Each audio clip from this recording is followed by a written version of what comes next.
Hi guys, it's Jamin Kirkle with Secure Financial Management. Just bringing you another video in our series of commentary that we've been sending out to you over the last couple of days, where we're just sharing our thoughts with you about what's happening in the markets right now and answering as many questions as we can. We're really sharing the answers from questions that we're getting from clients. If we've got questions like that from clients, probably similar questions from you as well, right?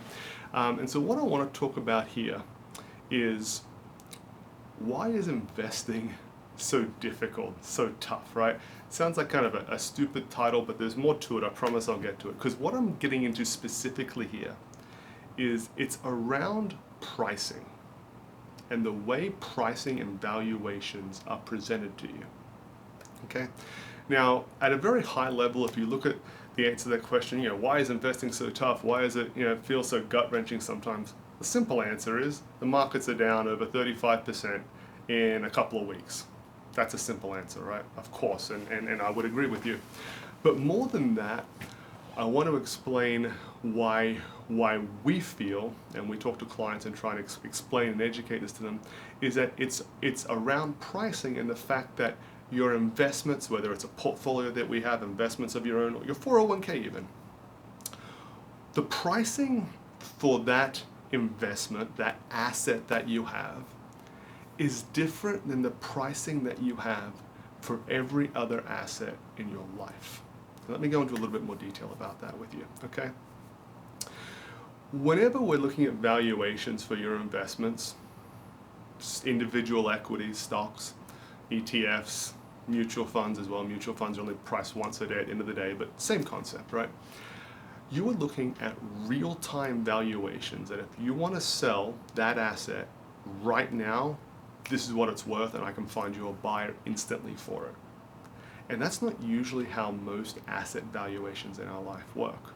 Okay, so I'll give you an example. Apple closed today at about $247 a share, okay? So what that means is that there's what's called a bid and an offer. So let's just say I have a share of Apple and I want to sell it. Now I might offer that share of Apple for sale at $247 and let's say 10 cents, right? A little bit. I want a little bit more than what it's valued at right now. So $247.10. Now, there's someone out there in the world that has a bid. Now, a bid is saying, hey, this is the value that I will pay for your share of Apple. Let's say that bid is $246.90, right? $246.90. So there's a bit of a difference there. Is I want $247.10. This guy wants to sell it to me for $246.90. One of us will give a little bit, he'll come up in price, I'll come down in price or whatever, and we'll meet at that $247. That's how that last trade got booked today, right? The last trade we had was Apple selling at $247, all right? So that means I could sell my share of Apple right then for $247 a share. These are buyers and sellers not just from around the US, around the world, right? Instantly priced assets from buyers and sellers all around the world, and a real-time value of what your asset is worth at that very moment. Where else does that happen in your life? I can't think of anywhere that it does, right? Let's take if your house is not your biggest asset, probably your investment portfolio is, but for a lot of people, a home is the biggest asset that they have, right? Let's take your home and look at the valuation of that. And if I asked you, how much is your home worth? Likely you would give an answer to me something like this, right? Well, I think it's worth, I don't know, about $300,000. And I might say to you, well, why is it worth $300,000? And you'll say, well, my property tax bill values it at $280. There's a guy down the street that sold his house a few months ago, and he got $325 for it, but he has a pool, and I don't. And then, another guy down the street, he sold his house last year sometime for $275, but my house is a bit bigger, so, we're probably at around $300. The truth is you really don't know what your house is worth at all, right? Because your house is worth what somebody will pay for it, like any asset is. It's only worth what someone will pay for it. So what's really being said there is that, well, I think my house is worth about $300,000, and the way I'll get that $300,000 is, I'll probably have to get a realtor involved. The realtor will tell me, hey, we need some new paint here, maybe some new carpets, upgrade the bathroom a little bit, and then we'll market it. Might take us 3 months, might take us 6 months, and we'll ask $300,000 for it. Maybe we'll get $290, $295, but let's see, right? We're going to try. You don't really know what the value of that asset is because there's no instantaneous pricing system for it. With my stock of Apple, I don't have to do that, right? I'm not taking my stock of Apple and putting an ad on Craigslist saying, hey, I got my stock of Apple here, does someone want to buy it? And I'm going to take a bunch of phone calls, see who wants to buy it, or put a post on Facebook and say, does somebody want to buy my stock of Apple? That doesn't happen because we have a worldwide instantaneous pricing. And that pricing network, when things get rough, like they are now, is going to show you if you want to sell this share of Apple to me right now, I'm not going to pay you much for it. Or whatever other stock or ETF that you have for it, there's not a whole lot of buyers. There's a whole lot of sellers, but there's not a whole lot of buyers. And so when that happens, our price gets depressed, and we know about it right away. With our home in that example, we don't really know what the value is because we're not trying to sell it instantaneously. We're going through a process, and we're waiting and trying to optimize our value. And that's what we should be doing with our portfolios as well. We shouldn't be looking to sell them when everything's depressed. We shouldn't be looking to just get rid of it right away. We should be wise like we would do with our homes, and we would say, wait a second, I'm going to really assess the value of what I've got here.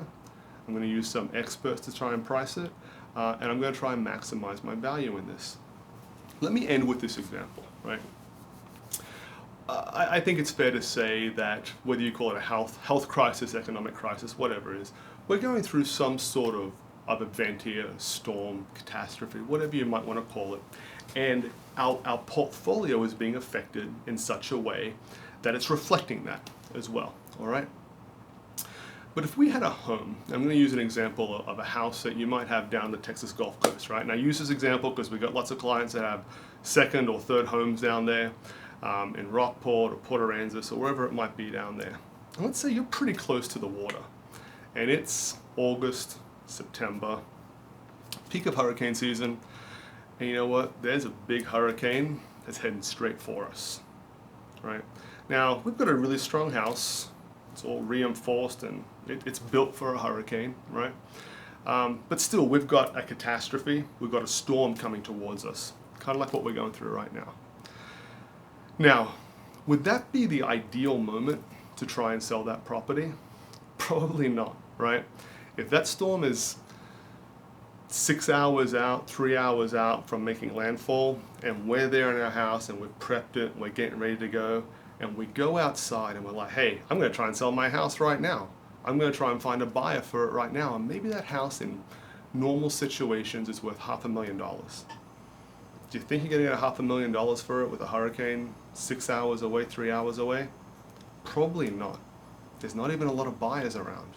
Maybe you go outside and you find an emergency services person, fireman or something there, and you go to him and you say, hey, I'm trying to sell my house. Right there, beautiful house. I paid $500,000 for it a few years ago.